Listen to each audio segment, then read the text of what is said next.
বেগুন দিয়ে ইলিশ মাছের ঝোল তৈরি করবার জন্য আমি এখানে 3 পিস ইলিশ মাছ নিয়ে নিয়েছি। তাতে নুন হলুদ দিয়ে ভালো করে মাখিয়ে রেখে দেবো। নিয়ে নিয়েছি একটা বেগুন, আপনারা চাইলে বেগুনের পরিমাণ বাড়াতে পারেন।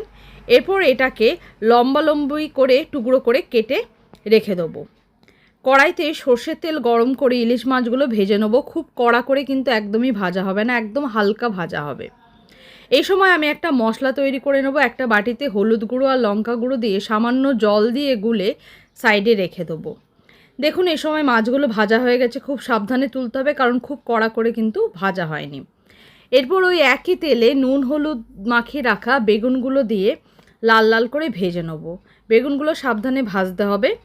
ভেজে নেওয়ার পর ওগুলো একটা বাটিতে তুলে রেখে দেবো। এরপর কড়াইতে সামান্য তেল অ্যাড করে এতে কালো জিরে আর 2টো চেরা কাঁচা লঙ্কা ফোড়ন দিয়ে দেবো। ফোড়নটা কয়েক সেকেন্ড ভাজার পর গুলে রাখা মশলাটা এর মধ্যে দিয়ে ভালো করে কষিয়ে নেবো।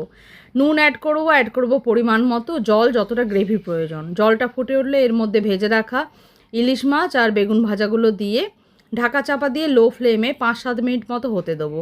বেশিক্ষণ কিন্তু এটা হতে লাগে না, বেগুনগুলো অলরেডি যেহেতু ভাজাই আছে তাই সেদ্ধ হতে বেশিক্ষণ একদম লাগবে না।